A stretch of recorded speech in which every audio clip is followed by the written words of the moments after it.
নমস্কার বন্ধুরা, সবাইকে স্বাগত জানাই রিজনিং প্র্যাকটিস সেট 46-এ। বন্ধুরা, আজকের ভিডিওতে রিজনিংয়ের 15টি গুরুত্বপূর্ণ প্রশ্ন উত্তর দেখব। প্রশ্নগুলি নিজেরা প্রথমে করার চেষ্টা করবে এবং উত্তরটি আমার সঙ্গে মিলিয়ে নেবে। আজকের প্রথম প্রশ্ন, নিচের চিত্রগুলির মধ্যে কোনটি দলের অন্তর্গত নয় তা নির্বাচন করুন। এখানে 4টি ছবি দেওয়া আছে, এদের মধ্যে কোনটি আলাদা আছে সেটি বের করতে হবে। প্রথমে তাহলে কি আছে, এখানে বাইরে চতুর্ভুজ আছে আর ভিতরে ত্রিভুজ আছে। বাইরে 4টি বাহু আর ভিতরে 3টি বাহু আছে, তার মানে বাইরের থেকে ভিতরের ছবিতে এখানে একটি বাহু কম আছে। পরের ক্ষেত্রে কি আছে, এখানে 1 2 3 4 5, এখানে বাইরে 5টি বাহু আছে আর ভিতরে 1 2 3 4 5 6, ভিতরে 6টি বাহু আছে। এখানে কি আছে, বাইরের থেকে একটি বাহু ভিতরে বেশি আছে। পরের ক্ষেত্রে কি আছে, 1 2 3 4 5, বাইরের ছবিতে 5টি বাহু আছে আর ভিতরের ছবিতে 1 2 3 4, ভিতরের ছবিতে 4টি বাহু আছে। এখানে কি আছে, এখানে বাইরের ছবির থেকে ভিতরের ছবিতে একটি বাহু কম আছে। তারপরের ক্ষেত্রে কি আছে, এখানে 1 2 3 4 5 6, এখানে বাইরের ছবিতে 6টি বাহু আছে আর ভিতরে 1 2 3 4 5, ভিতরের ছবিতে 5টি বাহু আছে। এখানেও কি দেখা যাচ্ছে, ভিতরের ছবিতে একটি বাহু কম আছে। এখানে তাহলে অপশান এ, সি আর ডি এই 3টি ছবির ক্ষেত্রে এখানে বাইরের ছবিতে যতগুলি বাহু আছে তার থেকে ভিতরের ছবিতে একটি বাহু কম আছে। শুধুমাত্র অপশান বি এর ক্ষেত্রে এখানে বাইরের ছবিতে যত বাহু আছে তার থেকে ভিতরের ছবিতে একটি বাহু বেশি আছে। এখানে তাহলে সঠিক উত্তর কী হবে, অপশান বি হবে। পরের প্রশ্ন, নিম্নলিখিত সংখ্যার সিরিজে প্রশ্নবোধক চিহ্নের স্থানে কোন সংখ্যা আসবে। এখানে প্রশ্ন চিহ্নের জায়গায় কি হবে সেটি বের করতে হবে। এখানে তাহলে 6 থেকে 42 কীভাবে পাবো, আমরা 6-এর সঙ্গে 7 গুণ করলে 42 পাবো। আর এখানে 42-এর সঙ্গে 7 গুণ করলে কত হবে, 7 দুগুণে 14 আর 4 7 28 29, এখানে 294 আসবে। আর এখানে কত আছে, 215 আছে। তার মানে এই লজিকটি এখানে কাজ করছে না। এখন তাহলে এখানে 6 থেকে 42 কীভাবে পেতে পারি, এখন 6-এর সঙ্গে 1 যোগ করলে কত হবে, 7 হবে। আর 7-এর সঙ্গে 6 গুণ করলে 42 পাবো। আর এখানে 42 আছে। এখন তাহলে 42 থেকে 215 কীভাবে পাবো, 42-এর সঙ্গে 1 যোগ করলে কত হবে, 43 হবে। আর 43-এর সঙ্গে এখানে 5 গুণ করলে আমরা এখানে 215 পাবো। তারপরে কি আছে, 215 থেকে 864, এখানে 215-র সঙ্গে 1 যোগ করলে কত হবে, 216 হবে। আর 216-র সঙ্গে এখানে 4 গুণ করলে কত হবে, 4 ছক 24, 4 একে 4 5 6 আর 4 দুগুণে 8, এখানে 864 আসছে। এখন তাহলে প্রশ্ন চিহ্নের জায়গায় পাওয়ার জন্য কি করতে হবে, এখানে 864-র সঙ্গে এখানে 1 যোগ করতে হবে। 864-র সঙ্গে 1 যোগ করলে 865 পাবো। আর এখানে গুণের ক্ষেত্রে কি হয়েছে, প্রথমে 6, তারপরে 5, তারপরে 4 গুণ হয়েছে। তার মানে এখানে গুণের ক্ষেত্রে 1 করে কমে গেছে। এখন তাহলে কত হবে, এখানে 4 গুণ হয়েছিল, এখন 3 গুণ হবে। এখানে 3 গুণ করলে কত পাবো, 3 5 15, 3 6 18 19, 3 8 24 25, এখানে 2595 আসছে। 2595 কোন অপশানে আছে, অপশান সিতে আছে, অপশান সি সঠিক উত্তর হবে। পরের প্রশ্ন, 8 জন ব্যক্তি A B C D E F G এবং এইচ একটি বৃত্তাকার টেবিলের চারপাশে কেন্দ্রের দিকে মুখ করে বসে আছে।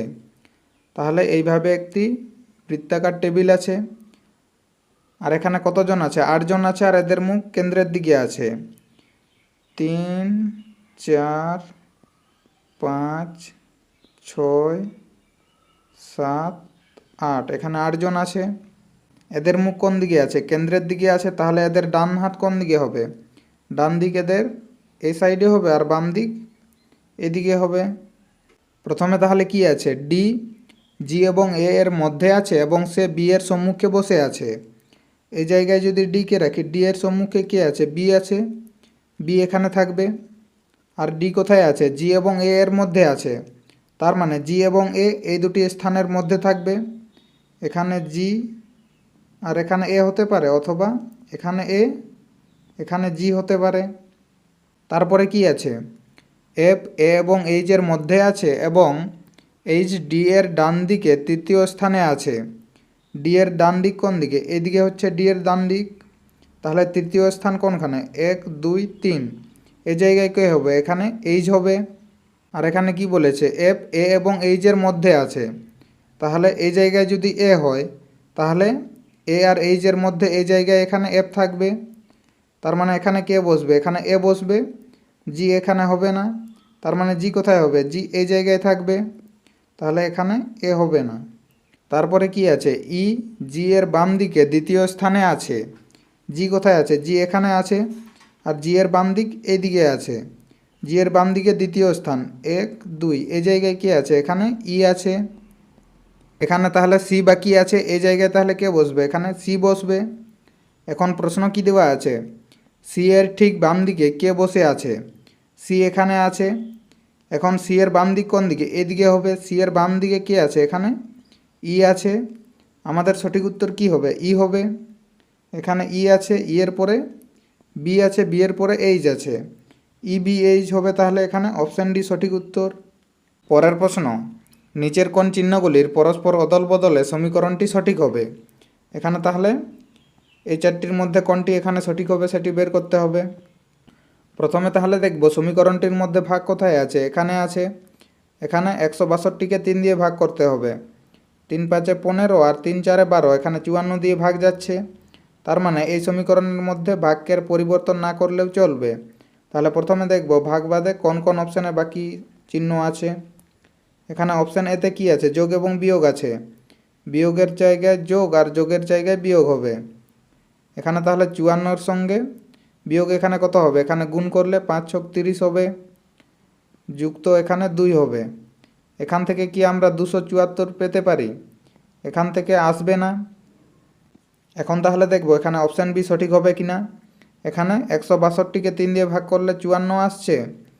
এখানে কি বলেছে? যোগ এবং গুণ পরিবর্তন করতে হবে। এখানে যোগের জায়গায় গুণ আর এখানে গুণের জায়গায় যোগ হবে। 6 বিয়োগ 2, এখানে 54কে 5-এর সঙ্গে গুণ করলে কত হবে? 4 5 20, 5 5 25, 26 27, এখানে 270 আসছে। আর এখানে 6 থেকে 2 বিয়োগ করলে কত হবে? 4 হবে। এখন 270-এর সঙ্গে 4 যোগ করলে 274 হবে। আর এখানে কত আছে? 274 আছে।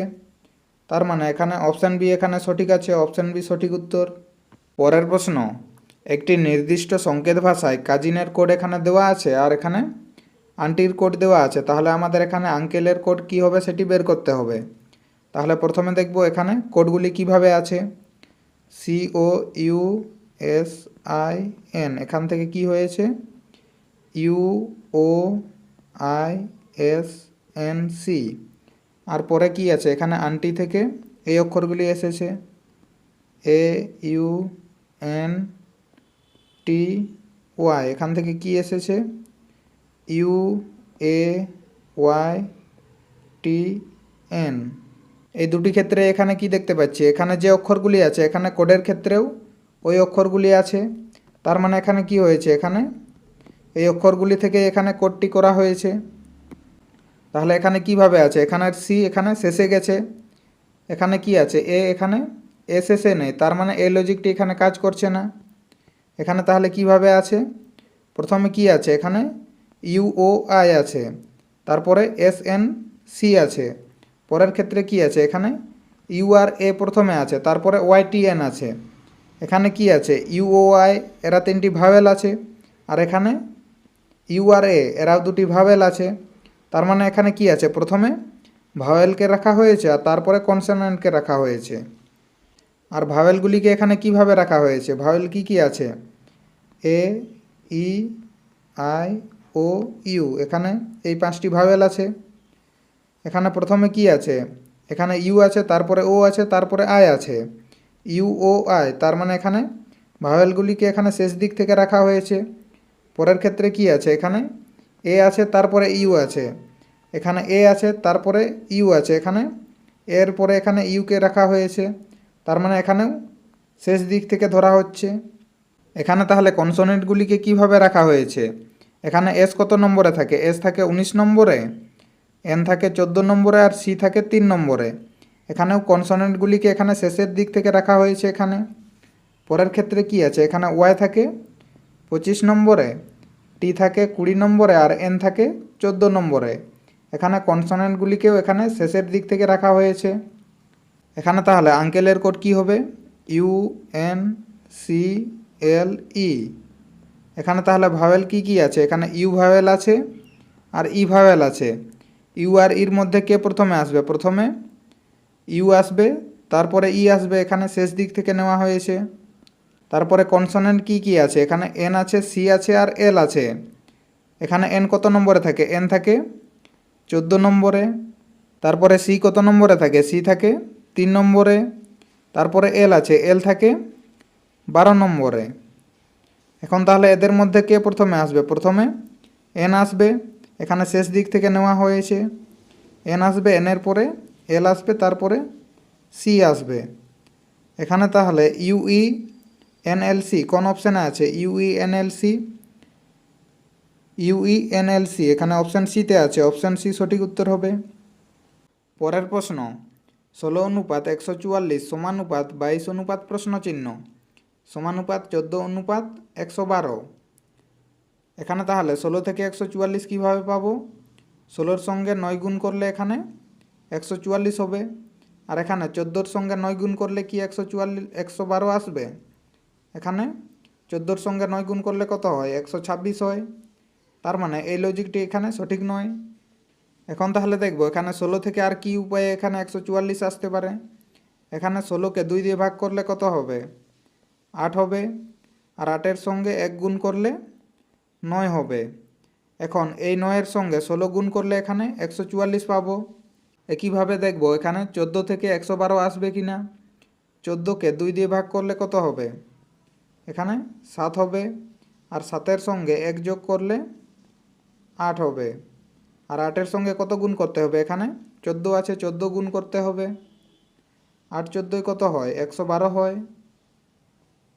একইভাবে তাহলে এখানে 22 থেকে প্রশ্ন চিহ্নের জায়গায় কি হবে সেটি বের করব। এখানে প্রথমে কি করতে হবে, এখানে 22কে 2 দিয়ে ভাগ করতে হবে। 2 দিয়ে ভাগ করলে কত পাবো, 11 পাবো, আর 11-র সঙ্গে কি করতে হবে, এখানে দুটি ক্ষেত্রে এখানে 1 যোগ হয়েছিল, এখানেও 1 যোগ হবে। 11 আর 1 যোগ করলে 12 হবে, আর 12-র সঙ্গে কত গুণ করতে হবে, এখানে যে সংখ্যা আছে এখানে 22 আছে।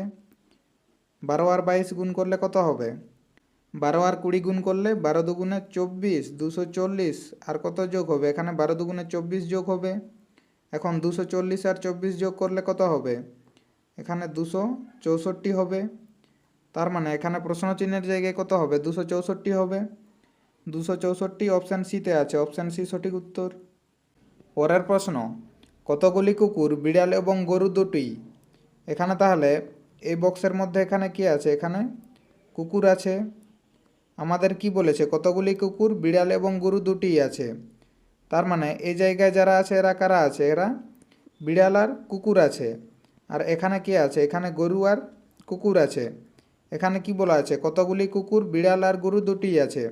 তাহলে এই জায়গায় কি আছে, এখানে বিড়াল, কুকুর আর গরু এরা তিনটি আছে। তাহলে আমাদের সঠিক উত্তর কি হবে, এখানে 61 হবে আমাদের সঠিক উত্তর। 61 অপশান বিতে আছে, অপশান বি সঠিক উত্তর হবে। পরের প্রশ্ন, একটি চিড়িয়াখানায় হরিণ এবং ময়ূর আছে। মাথার মোট সংখ্যা 40 এবং পায়ের সংখ্যা 100। তাহলে মোট কতগুলি ময়ূর আছে। তাহলে এখানে মোট মাথার সংখ্যা কত আছে, এখানে 40টি আছে। তার মানে এখানে প্রাণীর সংখ্যা 40টি আছে। তাহলে প্রত্যেকটির জন্য প্রথমে আমরা 2টি করে পা সবার গুনব। 2টি করে পা গুনলে কত পাবো, 40 গুণিত 2, এখানে 80টি পা পাবো। আর এখানে ময়ূরের পায়ের সংখ্যা কত, ময়ূরের পায়ের সংখ্যা এখানে 2টি করে হয়। তার মানে এখানে ময়ূরের সব পা গোনা হয়ে গেছে এখানে 2টি করে গোনার সময়। আর যে বাকি পা আছে সেগুলি কার পা, তাহলে সেগুলি এখানে হরিণের পা আছে। এখানে তাহলে মোট পায়ের সংখ্যা 100টি আছে। এখানে 100 থেকে আর আমরা 2টি করে পা গোনার সময় কত পা হয়েছে, এখানে 80 হয়েছে। তাহলে মোট পা থেকে 80টি পা বিয়োগ করলে কত হবে, এখানে 20 হবে। তার মানে এই 20টি পা কাদের আছে, এখানে হরিণের পা আছে। হরিণের 2টি করে পা গোনা হয়েছে। তার মানে এই 20টি পা এখানে কার আছে, 2টি করে হরিণের পা আছে। তার মানে এখানে একটি হরিণের 2টি করে পা এই 20-র মধ্যে আছে। তাহলে হরিণের সংখ্যা কিভাবে পাবো, এখানে 2 দিয়ে 20কে ভাগ করলে এখানে হরিণের সংখ্যা পাবো। 2 দিয়ে 20কে ভাগ করলে কত হবে? 10 হবে। তার মানে এখানে হরিণের সংখ্যা কত আছে? 10টি আছে। আর এখানে হরিণ আর ময়ূরের মোট সংখ্যা 40টি আছে। তার মানে ময়ূরের সংখ্যা কিভাবে পাবো? এখানে 40 থেকে 10 বিয়োগ করলে এখানে ময়ূরের সংখ্যা পাবো। 40 থেকে 10 বিয়োগ করলে 30 হবে। তার মানে এখানে ময়ূরের সংখ্যা কত আছে? 30টি আছে। এখানে অপশান সি সঠিক উত্তর হবে। পরের প্রশ্ন, যদি অ্যাম্প্লিফাই শব্দের প্রতিটি অক্ষরকে বর্ণানুক্রমে সাজানো হয় তাহলে কটি অক্ষরের অবস্থান অপরিবর্তিত থাকবে? এখানে তাহলে কি আছে?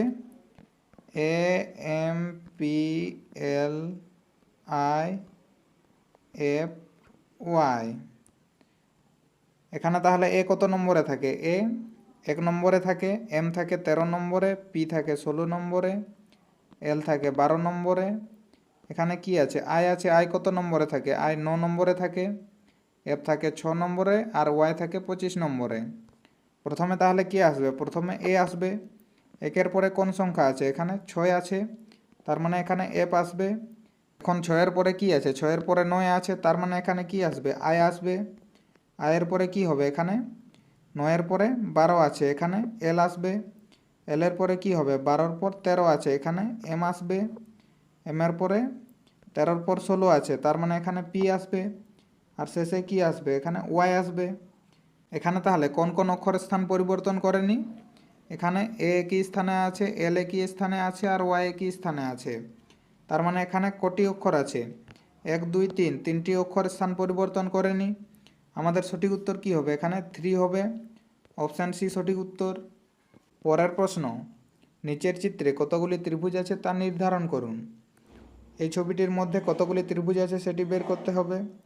প্রথমে তাহলে আমরা এই ত্রিভুজটির মধ্যে কটি ত্রিভুজ আছে সেটি দেখব। এখানে এই ত্রিভুজটিকে কটি ভাগে ভাগ করা হয়েছে? এখান থেকে এখানে একটি, এখান থেকে এর মধ্যে একটি, আর এখান থেকে এর মধ্যে বড় ত্রিভুজ একটি। এখানে তাহলে কটি ত্রিভুজ আছে? এখানে 3টি ত্রিভুজ আছে। তারপরে এই জায়গার মধ্যে এখানে কটি ত্রিভুজ আছে? এখানে 1 আর 2, এখানে 2টি ত্রিভুজ আছে। তাহলে এই জায়গার মধ্যে 2টি। এখানে তাহলে আর কোন কোন জায়গায় ত্রিভুজ পাবো? এখানে এই জায়গায় একটি আছে, এখানে তাহলে 1, এই জায়গায় একটি, এখানে 2, এখান থেকে এর মধ্যে এখানে একটি 3, আর এখান থেকে এখানে 4, আর এই জায়গায় একটি 5। এখানে তাহলে কটি হলো? 5 হলো। এখানে তাহলে মোট ত্রিভুজ কটি আছে? 5, 5 আর 3 8, 8 2 10। এখানে তাহলে 10টি ত্রিভুজ আছে। 10 অপশান ডিতে আছে, অপশান ডি সঠিক উত্তর। পরের প্রশ্ন, এফ এ এর ভাই। এফ হচ্ছে ভাই, কার ভাই? এ এর ভাই। তারপরে কি আছে? এ সি এর পিতা। এ হচ্ছে পিতা, কার পিতা? সি এর পিতা। কে এফ এর বোন। এখানে কে হচ্ছে বোন, কার বোন? এফ এর বোন। তারপরে কি আছে? জি সি এর ভাই। এখানে সি এর ভাই হচ্ছে এখানে জি। এখানে প্রশ্ন কি দিয়েছে? তাহলে জি এর চাচা কে? এখানে তাহলে জি এর বাবা হচ্ছে এখানে এ, আর এ এর ভাই হচ্ছে এখানে এফ। তাহলে এখানে বাবার ভাইকে কি বলা হয়? এখানে চাচা বলা হয়। তাহলে জি এর চাচা কে হবে? এখানে এফ হবে। আমাদের সঠিক উত্তর কি হবে? অপশান সি হবে, এফ সঠিক উত্তর। পরের প্রশ্ন, নিচের বিকল্পগুলির মধ্যে থেকে অনুপস্থিত সংখ্যা নির্ধারণ করুন। এখানে প্রশ্ন চিহ্নের জায়গায় কি হবে সেটি বের করতে হবে। প্রথমে তাহলে দেখব এখানে বাকি ক্ষেত্রে এই সংখ্যাগুলি কিভাবে এসেছে। এখানে কি আছে? 0 আছে, আর এখানে 3 আর 4 থেকে 0 এসেছে। আমরা যদি 4 থেকে 3 বিয়োগ করি কত পাবো? এখানে 1 পাবো। আর 1 থেকে 1 বিয়োগ করলে এখানে 0 আসবে। একইভাবে তাহলে এখানে পরের ক্ষেত্রে দেখব এখানে কত আছে? 12 আর 8 আছে। 12 আর 8 থেকে এখানে 63 এসেছে। 12 থেকে 8 বিয়োগ করলে কত হবে? এখানে 4 হবে। আর 4 থেকে 63 কীভাবে আসতে পারে? আমরা যদি 4-এর কিউব করি কত হবে? 4-এর কিউব 4 4 16, 4 16 64 হবে। আর 64 থেকে 1 বিয়োগ করলে এখানে 63 হবে। তার মানে এখানেও কি হয়েছিল? প্রথম ক্ষেত্রে এখানে 1-এর কিউব করা হয়েছিল। তারপরে কি আছে? এখানে 9 আর 6 থেকে 26 এসেছে। তাহলে 9 থেকে যদি 6 বিয়োগ করি কত পাবো? এখানে 3 পাবো। আর 3-এর কিউব করলে কত হবে? 3 3 9, 3 9 27 হবে। আর 27 থেকে 1 বিয়োগ করলে 26 হবে। একইভাবে তাহলে আমরা এখানে 12 আর 10 থেকে এখানে কি হবে সেটি বের করব। 12 থেকে 10 বিয়োগ করলে কত হবে, এখানে 2 হবে। আর 2 এর কিউব কত হয়, 2 দুগুণে 4 আর 4 দুগুণে 8, এখানে 8 হবে। আর 8 থেকে কত বিয়োগ করতে হবে, এখানে সব ক্ষেত্রে 1 বিয়োগ করা হয়েছে, এখানে তাহলে 1 বিয়োগ হবে। 8 থেকে 1 বিয়োগ করলে 7 হবে। এখানে তাহলে প্রশ্ন চিহ্নের জায়গায় কি হবে, এখানে 7 হবে। 7 অপশান এতে আছে, অপশান এ সঠিক উত্তর হবে। পরের প্রশ্ন, নিচের বিকল্পগুলির মধ্যে থেকে অমিল শব্দ বেছে নিন। এখানে 4টি বিকল্প দেওয়া আছে, এদের মধ্যে কোনটি আলাদা আছে সেটি বের করতে হবে। প্রথমে তাহলে কি আছে, কচ্ছপ আছে, তারপরে কাক আছে, তারপরে হাঁস আছে, তারপরে তিমি আছে। এখানে তাহলে কচ্ছপ, হাঁস আর তিমি এরা তিনজনেই জলে বাস করতে পারে। এখানে কিন্তু কাক হচ্ছে জলে বাস করতে পারে না। তাহলে এখানে কে আলাদা আছে, এখানে কাক আলাদা আছে, অপশান বি সঠিক উত্তর হবে। পরের প্রশ্ন, যদি 16 ভাজিত 4 সমান 74, 21 ভাজিত 7 সমান 33, 81 ভাজিত 9 সমান 99 হয়, তাহলে 55 ভাজিত 5 সমান কত হবে। এখানে তাহলে 16 ভাজিত 4 থেকে 74 কীভাবে এসেছে, এখানে 16 সংখ্যাটির কটি অঙ্ক আছে, এখানে 2টি অঙ্ক আছে, 6 আর 1 আছে। 6 আর 1কে যোগ করলে কত হবে, এখানে 7 হবে। আর এখানে 16কে 4 দিয়ে ভাগ করলে কত হবে, 4 4 16, এখানে 4 আসছে, তার মানে এখানে পরে 4 রাখা হয়েছে। একইভাবে পরের ক্ষেত্রে দেখব এখানে কি আছে, 21 ভাজিত 7 সমান 33, এখানে কি আছে, 21 আছে, এখানে 2 আর 1 আছে, 2টি অঙ্ক আছে, এদের যোগ করলে কত হবে, 3 হবে। আর এখানে 21কে 7 দিয়ে ভাগ করলে কত হবে, 3 7 21 হবে। আর এখানে 33 আছে, এখানে 33 আসছে। তারপরে কি আছে, এখানে 81 ভাজিত 9 আছে, 81তেও 2টি অঙ্ক আছে, এখানে 8 আর 1 আছে, এদের যোগ করলে কত হবে, 9 হবে। আর এখানে 81কে 9 দিয়ে ভাগ করলে কত হবে, 9 9 81, এখানে 99 আসছে, আর এখানে 99 আছে। একইভাবে তাহলে আমরা এখানে 55 ভাজিত 5 থেকে কি আসবে সেটি বের করব। এখানে 55 সংখ্যার মধ্যে কি কি অঙ্ক আছে, এখানে 5 আর 5 আছে, 5 আর 5 যোগ করলে কত হবে, 10 হবে। আর এখানে 55কে 5 দিয়ে ভাগ করলে কত হবে, 5 11 55, তার মানে এখানে কি আসবে, শেষে এখানে 11 আসবে। তাহলে 1011 কোন অপশানে আছে, এখানে 1011 অপশান ডিতে আছে, অপশান ডি সঠিক উত্তর হবে। পরের প্রশ্ন, যদি সেপ্টেম্বরের মান 54, জানুয়ারির মান 42 হয় এবং ডিসেম্বরের মান 48 হয়, তাহলে আগস্টের মান কত হবে। বন্ধুরা, এই প্রশ্নের উত্তরটি কমেন্ট করে জানাবে। ভিডিওটি শেষ পর্যন্ত দেখার জন্য ধন্যবাদ। ভিডিওটি কেমন লেগেছে অবশ্যই কমেন্ট করে জানাবে। আর ভিডিওটি ভালো লেগে থাকলে লাইক করুন, শেয়ার করুন এবং চ্যানেলে নতুন হয়ে থাকলে চ্যানেলটিকে সাবস্ক্রাইব করে আমাদের সঙ্গে থাকুন।